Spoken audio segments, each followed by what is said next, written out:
జై వారాహి మాత. Welcome to my channel. ఈరోజు మన వీడియోలో ఎంతో పవర్ఫుల్ అయిన వారాహి అమ్మవారి యొక్క చాలా శక్తివంతమైన మంత్రము అండి. ఈ మంత్రము విన్నా చదివినా మనం స్మరించినా కూడా మనకి చక్కటి మంచి శుభ ఫలితములు అనేవి మన జీవితంలో జరుగుతాయి అనడంలో మాత్రం సందేహం లేదండి. ప్రతి ఒక్కరి జీవితాల్లో కూడా ఈ మంత్రం వల్ల మంచే జరుగుతుంది, కానీ వాళ్ళకున్న కష్టములన్నీ కూడా తీరిపోయి మంచి సన్మార్గంలో నడిపించే బాధ్యత అమ్మవారు తీసుకుంటారండి. అందుకోసమే ఈ మంత్రాన్ని చాలా పవర్ఫుల్ మంత్రము అని చెప్పి అంటున్నామండి. ఇది రోజు విన్నా, అందులో శ్రావణ మాసంలో మనము ఈ మంత్రాన్ని కనుక జపించడం వల్ల తప్పకుండా మనకి లక్ష్మీదేవి కృప కూడా కలిగి మనకి అష్టైశ్వర్యములు కూడా లభిస్తాయండి. అంతటి పవర్ఫుల్ అయినటువంటి వారాహి మంత్రము అండి. ఈ రోజుల్లో కలియుగంలో మనకి అంత పాపము ఎక్కువైపోయి ప్రతి ఒక్కరి జీవితంలో డబ్బులతో సమస్యలు అనేవి ఎంతో పేరుకుపోయి ఉన్నాయండి. అప్పులు చేయటము, అవి తీర్చలేకపోవటము, ఇంట్లో రకరకాల సమస్యలు, డబ్బు లేనిదే ఏ పని జరగదు, అనారోగ్య సమస్యలు, వీటి వల్ల మనకి అనేక రకాలుగా డబ్బులు మనం సంపాదిస్తున్నప్పటికీ కూడా ఇంట్లో ఖర్చులు అనేవి పెరిగిపోయి ఆ డబ్బు అనేది ఇంట్లో నిలవకపోవటం కూడా జరిగి చాలామంది రకరకాల సమస్యలకు పాలవుతూ ఉంటారు. వాళ్ళ జీవితంలో అనేక కష్టాలు అనేవి భరిస్తూ ఉంటారు. బయటికి వెళ్ళలేరు. అప్పుల వాళ్ళ వల్ల వాళ్ళు ఏం మాట్లాంటారో అని భయం వేస్తూ ఉంటుంది. ఇంట్లో గడవడానికి కష్టంగా ఉంటుంది. కొంతమందికి ఉద్యోగం ఉండదు, అప్పులు చేస్తూ ఉంటారు. ఇలాగా కొంతమందికి జాబ్ లేని పరిస్థితుల్లో వాళ్ళు ఏం చేయాలో దిక్కుతోచని స్థితిలో కూడా ఉంటారు. కొంతమందికి అసలు ఎందుకు ఈ జీవితం అనిపిస్తూ ఉంటుంది. మరి కొందరి జీవితంలో వెంటనే రకరకాల సమస్యలు ఒకదాని మీద ఒకటి వస్తూ ఉంటాయండి.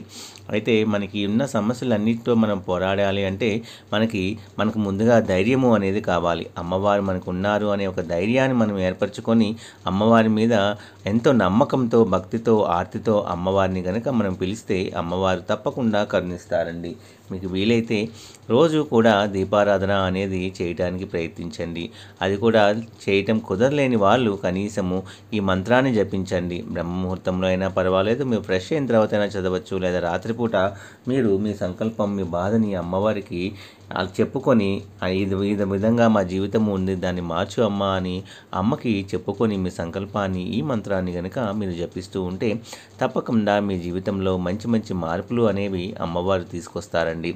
అమ్మని నమ్మితే మనకి తప్పకుండా మన జీవితంలో కష్టాల నుండి బయటికి తీసివేసి సన్మార్గంలో, మంచి మార్గంలో మంచి జీవితాన్ని మనకి ప్రసాదించే ఏకైక దైవము మన వారాహి అమ్మవారండి. ఈ కలియుగంలో ప్రత్యక్ష దైవంగా, రాత్రిదేవతగా పూజలు అందుకుంటున్న అమ్మవారిని ఈ మంత్రంతో మనం పిలిస్తే తప్పకుండా పలుకుతారు. ఓం మహిషధ్వజాయ విద్మహే దండహస్తాయ ధీమహి తన్నో వారాహి ప్రచోదయాత్.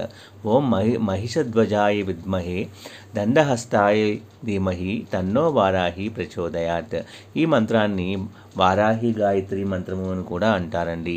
ఈ మంత్రాన్ని రోజు 11 సార్లు కనుక మనం జపిస్తూ ఉంటే, అందులో ఈ శ్రావణ మాసంలో కనుక ప్రతిరోజు కనుక మీరు ఈ వారాహి గాయత్రి మంత్రాన్ని కనుక జపిస్తూ ఉంటే అమ్మ లక్ష్మీదేవి కృపకు కూడా మనం పాత్రలమవుతాము. మన ఇంటి నిండా కూడా డబ్బులతో నిండిపోవటం అంటేనండి మనకున్న సమస్యలు తొలగి ఆర్థికంగా ఎటువంటి ఇబ్బందులు లేకుండా మనకి కలిసి రావాలి అంటే ఈ మంత్రము కూడా చాలా చక్కగా పనిచేస్తుందండి. ఏదైనా సరే మనం భక్తితో, ఆర్తితో, నమ్మకంతో మనము ఏ అమ్మవారిని పిలిచినా అమ్మవారు పలుకుతారండి. అమ్మ చల్లని చూపులే మనకి శ్రీరామ రక్ష అండి. సర్వే జన సుఖినో భవంతు. నా వీడియోస్ కనుక మీ అందరికీ నచ్చినట్లయితే please like, share and subscribe and support my channel. జై వారాహి మాత.